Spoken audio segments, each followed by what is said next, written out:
보통 인간은 5가지 감각을 가지고 있다고 합니다. 시각, 청각, 후각, 미각, 촉각, 이렇게 5가지 감각을 우리들은 보통 오감이라고 부릅니다. 그런데 여기서 하나의 감각이 더해지게 되면요, 우리는 그것을 6번째 감각, 육감이라고 말합니다. 보통은 오감으로 느낄 수 없는 그 무언가를 직감적으로 느낄 수 있는 능력을 말하기도 하고, 또 누군가는 이 육감이 영혼을 느끼는 힘이다라고도 말하기도 합니다. 이 육감은 남자들이 더 잘 느낄까요? 여자들이 더 잘 느낄까요? 사실 남자들이 가장 힘들어하는 질문이 있습니다. 여보, 나 오늘 바뀐 거 없어? 갑자기 식은땀이 나기도 하고, 그때부터 땀에 젖어 머리는 수양버들처럼 축축 늘어지기 시작합니다. 왜 그럴까요? 바뀐 곳이 안 보이기 때문입니다. 아무리 봐도 몰라요. 그런데 여자들은 정말 잘 알아요. 어머, 너 머리가 1cm 짧아졌구나. 너무 잘 어울린다. 이렇게 여자들은 금세 알아냅니다. 자녀 교육에 있어서도 이런 영혼을 느끼는 육감, 그 아이의 마음을 어루만지는 육감은 남자보다는 여자들이 더 잘 발달된 것 같습니다.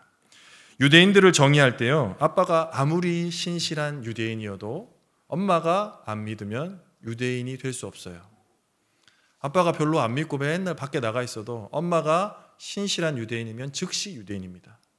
그만큼 어머니의 신앙 교육은 절대적인 자리를 차지하고 있다는 것입니다.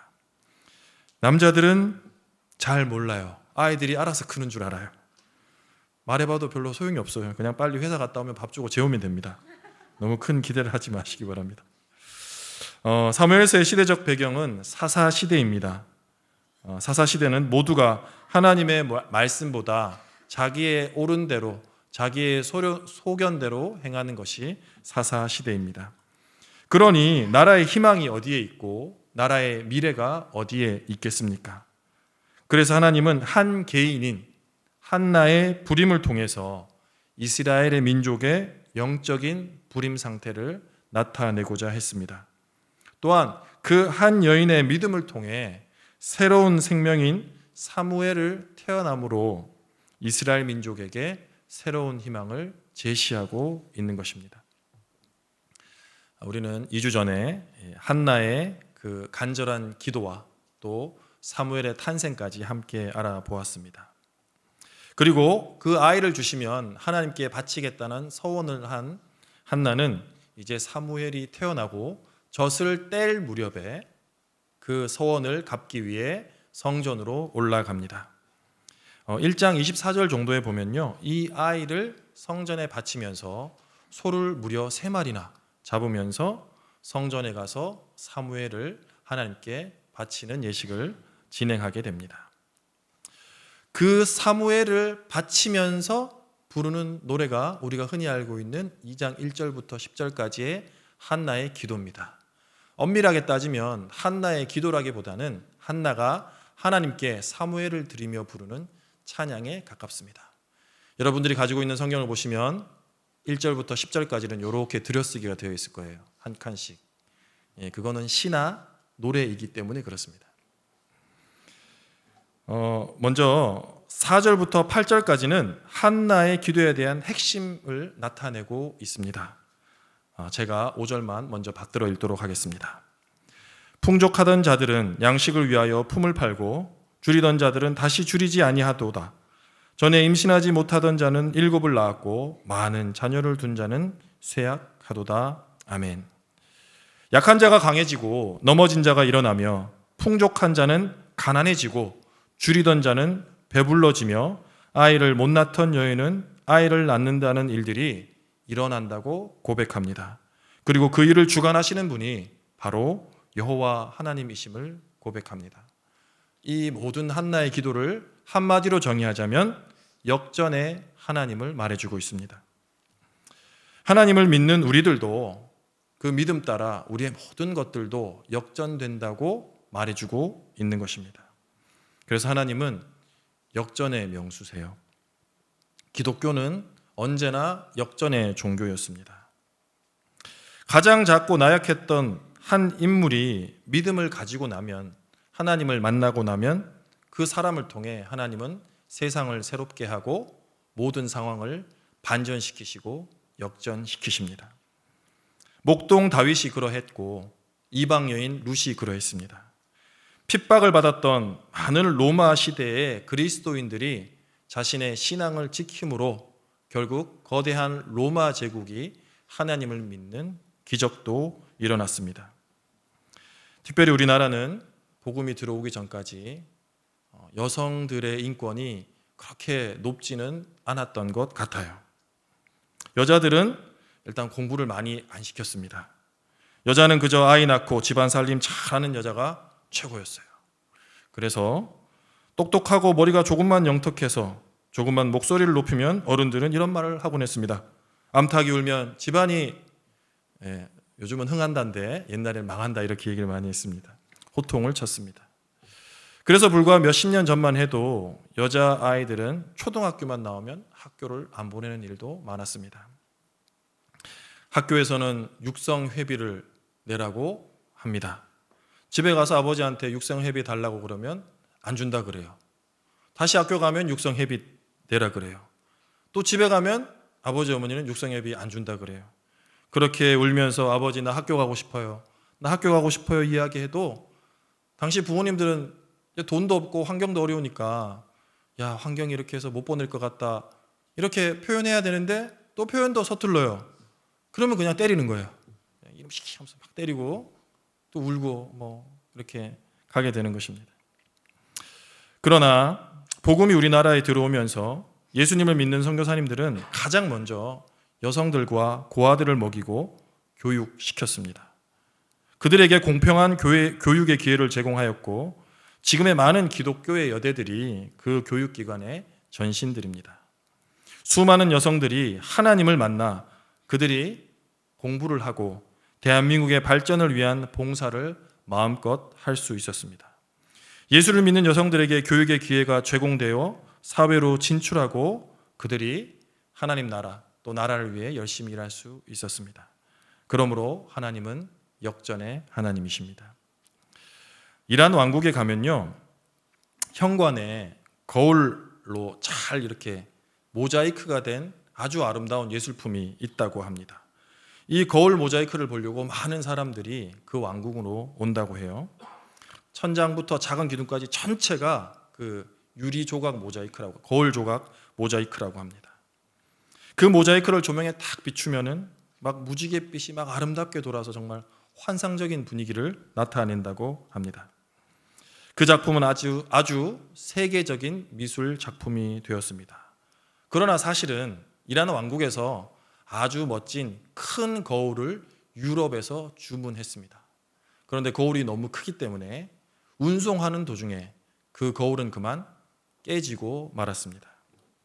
많은 사람들이 이 깨진 거울 어떡하나 걱정하고 있을 때 한 예술가가 찾아와 말을 합니다. 깨어진 거울 저에게 한번 맡겨보십시오. 제가 아름다운 예술품으로 만들어 놓겠습니다.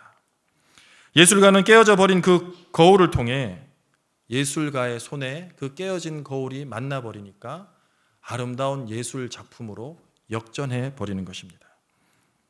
그처럼 깨어진 우리의 인생도 하나님께 온전히 맡기면, 깨어진 우리의 삶도 하나님 손에 붙들리면 하나님은 이전보다 우리의 삶을 더욱 아름답고 역전시켜 주시는 분이십니다. 하나님은 조각나버린 우리의 인생들을 하나님의 성품과 하나님의 은혜로 더 아름답게 만들어주시는 분이십니다. 지금 한나는 그 역전의 하나님, 그 승리의 하나님을 찬양하고 있는 것입니다. 이 노래를 끝으로 이제 엘가나와 한나는요, 그 젖된 사무엘, 그 어린 사무엘을 성소에 두고 집으로 돌아오게 됩니다. 이제 겨우 젖을 때 나이는 우리 나이로 해봤자 한 3살, 한 4살 정도 될 것 같습니다. 그 젖된 아이를 두고 오는 부모의 마음이 얼마나 짠하겠습니까? 게다가 곧 보시게 되겠지만 이 사사시대에는 가장 거룩해야 할 성소마저도 타락한 곳이었습니다. 쉽게 얘기해서 아이를 키우기에는 결코 좋은 환경이 아니라는 것입니다. 우리는 흔히 맹모 삼천지교라는 말을 들어 우리 아이들을 좋은 환경, 좋은 학군에서 자라나야 하고 그 좋은 환경과 학군을 통해 우리 아이들의 미래가 밝아진다고 믿습니다. 또 기왕이면 우리 부모님들이 돈이 많아서 아이들이 하고 싶은 거 다 시켜주고 아이들의 뒷받침을 제대로 해야만 우리 아이들이 성공하고 또 세상에 나가서 인정을 받는다고 생각합니다. 한나도 자기가 배 아파 낳은 그 자식인데 그 시대라고 그런 환경이 없었겠습니까? 그런 생각이 없었겠습니까? 그러나 한나는 소원한 기도에 대한 응답임과 동시에 우리의 자녀를 지켜주는 것은, 우리의 자녀를 키워주는 것은 주변의 환경보다, 좋은 학군보다, 부모의 지식과 부모의 재산보다 하나님의 은혜와 사랑임을 굳게 믿었기 때문입니다. 세상은 주변 환경이 우리 아이를 책임져 준다고 믿습니다. 세상은 좋은 학군과 학벌이 우리 아이들의 미래를 책임져 준다고 믿습니다. 그러나 성경은 우리 자녀들이 오늘 보듯이 환경과 상황이 아니라 오직 하나님께서 함께 하시어 우리의 자녀를 책임져 준다는 것을 보여주고 있습니다. 여러분들도, 우리 모두들도 오늘 한나와 같이 하나님께 오롯이 맡겨드리는 신앙의 사람들이 되시기를 주님의 이름으로 빌겠습니다. 이제 믿음이 좋은 한나의 기도, 한나의 찬양이 끝나고 나니까요, 너무나 대조적으로 믿음이 없는 그 엘리와 엘리의 두 아들 이야기가 나오게 됩니다. 굉장히 대조적이에요. 우리가 아까 읽었던 12절을 보니까 뭐라고 합니까? 엘리의 아들들은 행실이 나빠 여호와를 알지 못하였더라라고 이야기합니다. 여호와를 알지 못한다니. 여러분, 엘리가 누굽니까? 엘리는 이스라엘의 최고의 영적 지도자였습니다. 그리고 그의 두 아들들은 매일 성소에서 제사를 직접 집례하는 어마어마한 권위를 가진 제사장들이었습니다. 그런데 그들을 뭐라고 묘사합니까? 행실도 나쁘고 게다가 여호와도 알지 못한다고 말합니다. 그들이 여호와를 지식적으로 알지 못하는 것이 아닙니다. 그들은 여호와를 경험적으로, 체험적으로, 믿음적으로 알지 못하는 것입니다. 여기서 안다라는 뜻을 우리가 종종 들었던 야다라는 단어입니다. 이 야다라는 것은요, 지식적으로만 안다는 게 아니에요. 지식적으로 아는 건 제대로 아는 게 아닙니다. 이 야다라는 단어는요, 경험적으로 아는 것입니다. 여러분, 아무리 연애 고수가 쓴 책, 그 1000권을 읽었다 하더라도 막상 한 번도 여성과 직접 데이트해보지 못한 남자가 그 1000권을 읽고 난 후에 직접 여성 앞에 만나는 순간 손이 떨리고 머리가 하얘지고 말을 잘하지 못할 것입니다. 아무리 수영을 잘하는 사람이 쓴 글을 1000번을 읽었다고 한들 그 사람이 자신만만하여 물가에 뛰어드는 그 순간 책과는 전혀 다른 상황에 만나게 될 것입니다. 왜입니까? 경험적으로 알지 못하기 때문입니다. 우리들의 신앙생활도 하나님을 실존적으로 경험하고 체험하는 것들이 정말로 중요합니다. 한 이름 없었던 여인이었던 한나는 하나님을 직접 경험하고 체험했습니다. 그래서 하나님을 야다 알게 되었습니다. 반대로 하나님을 향해 매일 제사를 드렸던 엘리와 엘리의 두 아들들은 하나님을 전혀 알지 못한다고 이야기합니다. 문제는 이처럼 우리의 다음 세대들이 하나님을 전혀 알지 못하는 아이들이 많이 늘어나고 있다는 것입니다. 점점 다음 세대의 신앙 교육이, 신앙의 계대가 어려워지고 있음을 보게 됩니다. 그래서 우리가 우리 자녀들에게 하나님을 지식적으로만이 아니라 경험적으로 알 수 있듯이 그러한 자리를 자주 만들어 주어야 할 것입니다. 한 번의 예배, 한 번의 수련회, 한 번의 특세나 한 번의 감사 특밤을 통해 우리 다음 세대들은 현존하시는 하나님을 만나는 시간이 될 수 있을 것입니다. 한소망교회는 그런 면에서 정말 축복받은 교회라고 생각합니다. 특별히 우리 다음 세대들, 아직 부모의 말에 반항을 해서 교회에 잘 오지 않는 아이들이 있습니까? 조금 과격하게 멱살을 잡아서라도 예배당에 데리고 와서 하나님, 현존하시는 하나님을 만날 수 있는 그 기회를 우리들이 제공해 주어야 합니다. 자, 그럼 그 하나님을 모르는 두 아들이 어떤 일을 행했는가? 13절, 14절을 보니까 보통 저희가 제사를 드리면요, 먼저 제물을 다 태워야 합니다. 제가 레위기 한번 강의했는데요, 그 기름을 태우고 나면 하나님은 그 동물 태운 향기를 향기롭다 그래요. 그 왜 향기로울까요? 죄가, 내 죄를 다 하고 죄가 타니까, 하나님 보시기엔 죄가 사라지니까 그 향기로운 거예요.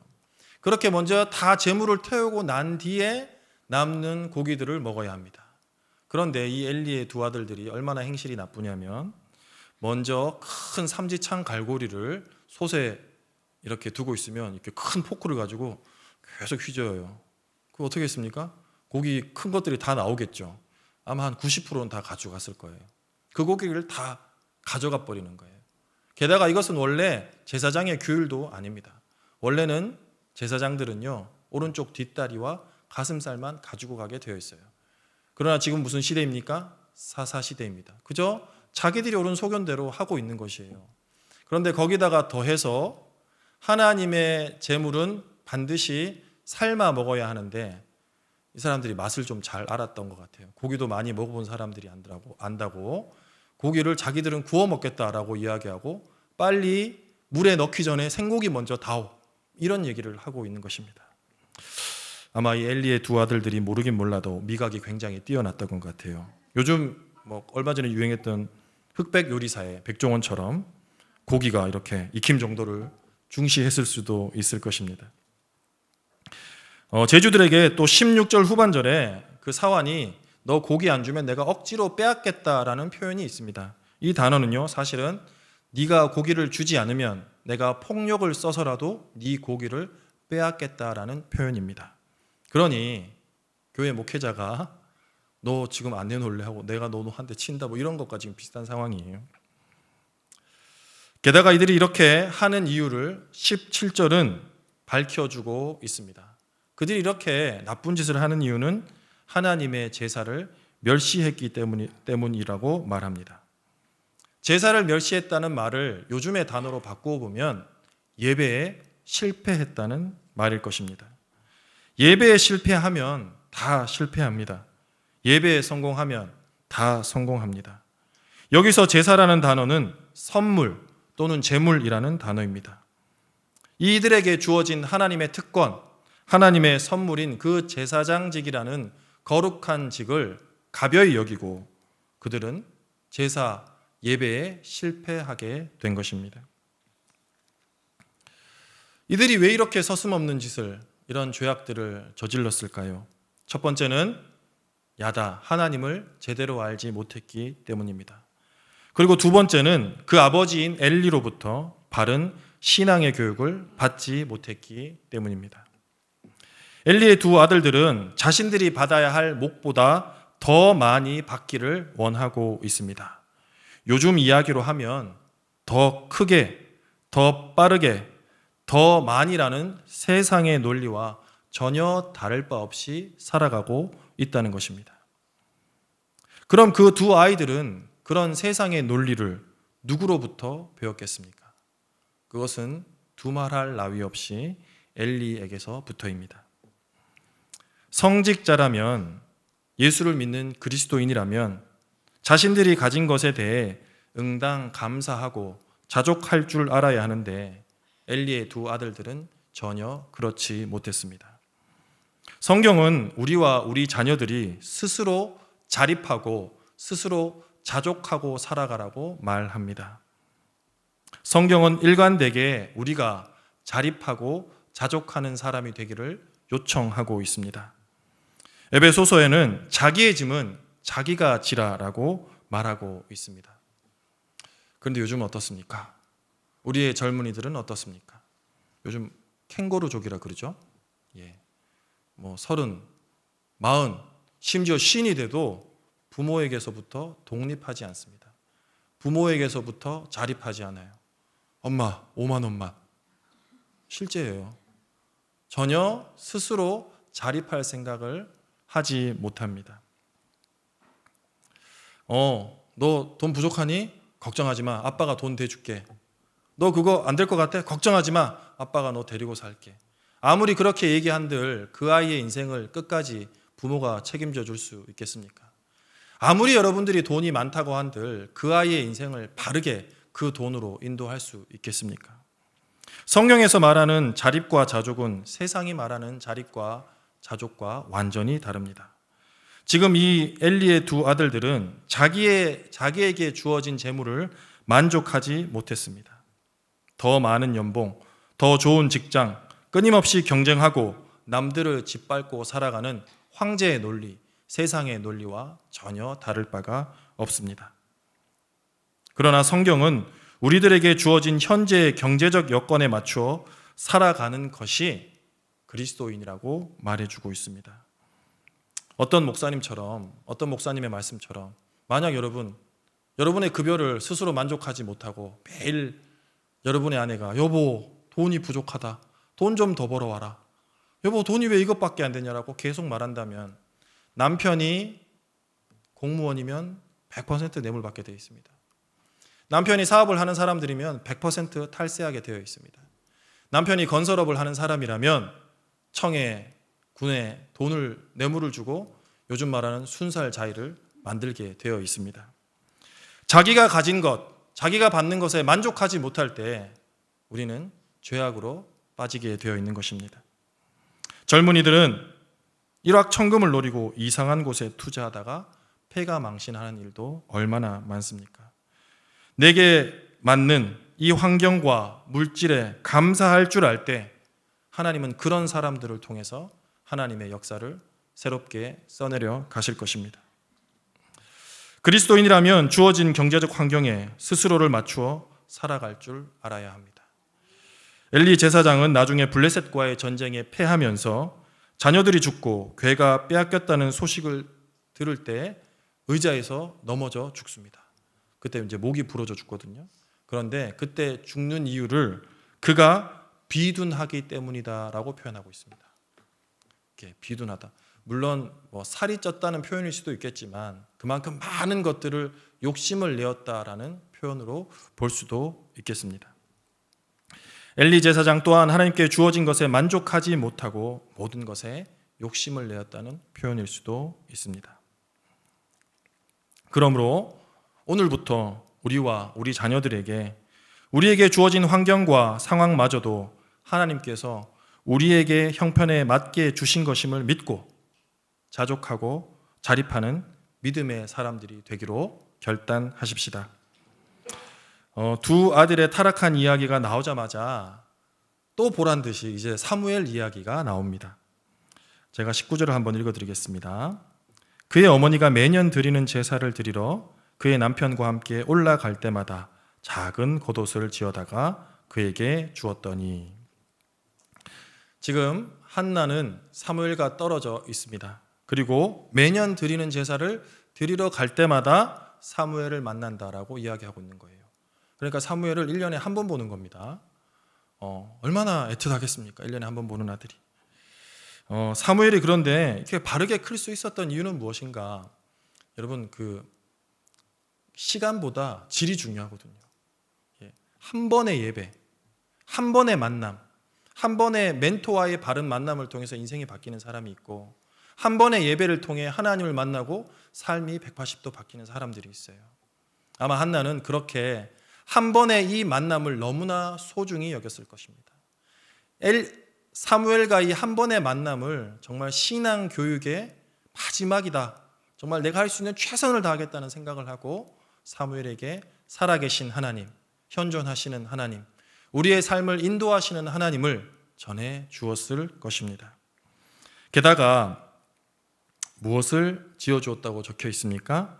겉옷을 지어주었다 이렇게 나와 있습니다.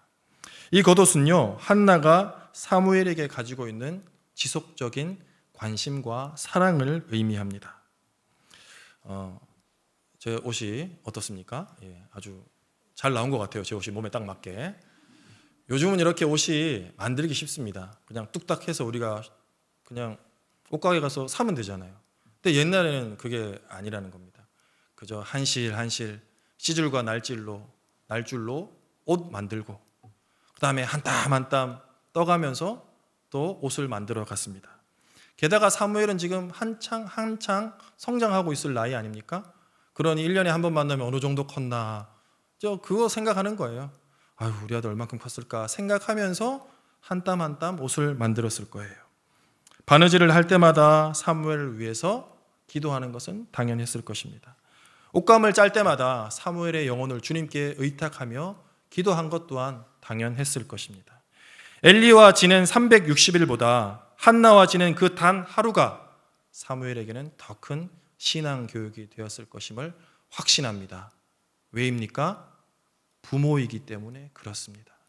엄마이기 때문에 그렇습니다. 현대에는 세상의 직업에 유니폼을 입는 직업들이 많이 있습니다. 우리는 흔히 전문직이라고 하죠. 의사는 하얀 가운을 입고 경찰은 제복을 입고 또 소방관들은 소방복을 입게 됩니다. 그리고 그 옷을 입는 순간부터 그 사람들은 그 신분에 맞는 행동과 언행을 하게 됩니다. 그렇기 때문에 많은 사람들은 제복을 입는 사람들을 존경합니다. 그리고 그 옷을 입는 즉시 그에 따른 책임도 진다는 것을 의미하고 있습니다. 이 겉옷을 오늘날 영적인 의미로 바꾸어 보면 우리 모두는 그리스도의 겉옷을 입고 있는 사람들입니다. 그리고 그 옷을 입고 그 옷에 걸맞는 행동을 할 때에는 사람들이 우리에게 존경을 표하지만 그 옷을 입고 있는 중 그 옷에 걸맞지 않는 행동을 할 때 사랑과 존중 대신 비난과 비판의 목소리를 우리에게 내게 됩니다. 한나는 사무엘에게 그런 믿음의 겉옷, 사랑의 겉옷, 정직의 겉옷, 성실의 겉옷을 매해 새롭게 입히고 가르쳤을 것입니다. 그리고 사무엘 또한 힘든 시기가 올 때마다, 어려운 시기가 올 때마다 어머니께서 손수 지어주신 그 옷을 보며 모든 것을 이겨냈으리라 확신합니다. 이제 반대로 다시 엘리의 두 아들의 이야기로 넘어가게 됩니다. 이 문제가 아주 심각해요. 제가 22절을 한번 받들어 읽겠습니다. 엘리가 매우 늙었더니 그의 아들들이 온 이스라엘에게 행한 모든 일과 회막문에서 수종 두는 여인들과 동침하였음을 듣고 24절입니다. 내 아들들아 그리하지 말라. 내게 들리는 소문이 좋지 아니하리라. 너희가 여호와의 백성으로 범죄하게 하는도다. 22절에는 대조적으로 다시 엘리의 두 아들의 사건이 나타나고 있습니다. 뭐라고 합니까? 여인과 동침을 하게 된다는 것입니다. 그것도 가장 거룩해야 할 성전에서 그들은 가장 불결한 일을 저지르고 있습니다. 여호와를 알지 못하니 제사를 멸시하니 그 결과가 성적인 타락, 죄악으로 이어지게 되는 것입니다. 가장 큰 문제는 이제 엘리의 태도입니다. 엘리의 태도 24절에 소문이 좋지 아니하다라고 두 자녀를 불러 이야기합니다. 니들이 그런 일을 저질렀는데 그런 일 안 저질렀을 거야. 그런데 사람들이 그 소문을 내고 있어. 지금 이 일을 소문으로 알고 있는 거예요. 24절을 좀 더 원문으로 직역해 보면요, 여호와의 백성들이 퍼뜨리는 소문이 좋지 않다 아들들아, 이렇게 이야기하고 있습니다. 지금 전혀 알지 못하고 있는 거예요. 매일 옆에 두고 있지만 엘리는 전혀 두 아들을 제대로 알지 못하고 있는 것입니다. 한나는 1년에 한 번밖에 보지 못하지만 그 아이의 겉옷을 만들어주며 결정적인 신앙의 경험을 하고 그 아이를 위해 기도하였지만 엘리는 매일 두 아들과 제사를 지내지만 전혀 두 아들이 어떤 일을 하고 있는지 알지 못하고 있습니다.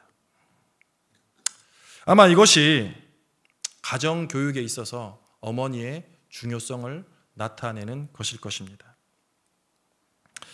이처럼 이 엘리의 두 아들들에게 엘리가 많은 말들을 하고 난 뒤에 그만하라고 이야기해도 결과적으로 엘리의 두 아들들은 아버지의 말을 듣지도 않고 순종하지도 않습니다.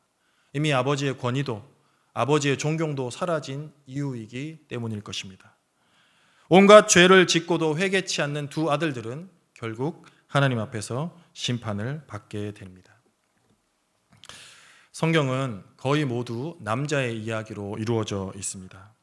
그러나 오늘 이 한나의 이야기를 통해서 하나님께서는 한 여인의 바른 믿음을 통해 어떤 일이 일어날 수 있는지 보여주고 있습니다. 임신을 하지 못한 한 여인의 피 맺힌 기도를 들으시던 하나님, 그리고 그 여인을 만나 주셨고 생명을 잉태케 하셨으며 그 아이를 통해 한 나라를 새롭게 하신 사건입니다. 성경에서 오늘 이 본문을 통해 여성의 자리는 너무나 중요하게 이야기되고 있습니다. 특히 자녀 교육에 대해서는요, 어머니의 자리가 절대적이다라고 말하고 있습니다. 물론 남편도 중요합니다. 남편이 전혀 필요 없다는 것은 아니고 남편의 교육도 필요하지만 결정적으로 신앙의 교육에 있어서는 여성들의 몫이 크다는 것입니다. 잠언 14장 1절은 이렇게 이야기하고 있습니다. 지혜로운 여자는 집을 세우지만 어리석은 여자는 제 손으로 집을 무너뜨린다. 이 이야기를 한 사람은 솔로몬입니다.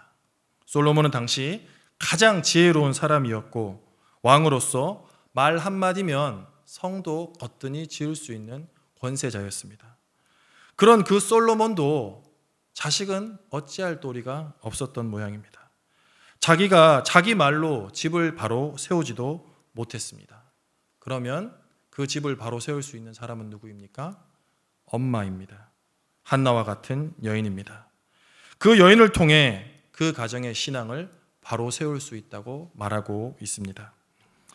그러므로 오늘부터 여기 계신 모든 우리 어머님들은 자녀 신앙 교육의 주체자로 영원한 하나님의 말씀을 기초 삼아 주어진 환경에 자족할 수 있고 또한 하나님을 지식적으로만이 아니라 경험적으로 알 수 있는 삶의 순간순간을 제공해 줄 수 있는 믿음의 어머님들이 되시기를 간절히 빌겠습니다. 우리들이 자녀들을 잘 가르치고 기도한다면 하나님께서는 그 여인과 자녀를 통해서 사무엘과 같이 역사의 새로운 지평을 열어 가실 것입니다. 어떤 분들은 우리 아들이 이미 쉰인데요 이렇게 이야기하는 분도 있습니다. 그러나 하나님의 때는 하나님의 시간은 결코 늦은 적이 없습니다. 우리가 다시금 자녀를 위해 기도하고 신앙 안에서 잘 양육한다면 하나님께서는 반드시 기도하는 자녀, 기도하는 가정을 축복해 주시리라 믿습니다. 기도하시겠습니다. 하나님, 사랑하는 자녀들을 위해서 항상 관심과 기도를 쏟는 어머니, 아버지 되게 하여 주십시오. 세상의 논리, 힘의 논리를 따르기보다 가진 것에 만족하고 환경에 감사하는 자족하고 자립하는 그리스도인 되게 해 주십시오. 특별히 어머니로 우리를 불러주신 하나님, 주님 안에서 결코 늦은 시간대라는 것은 없으니 다시 우리의 자녀들을 믿음 안에서 사랑으로 잘 양육하는 지혜로운 여인들 되게 하여 주옵소서. 예수님의 이름으로 기도합니다.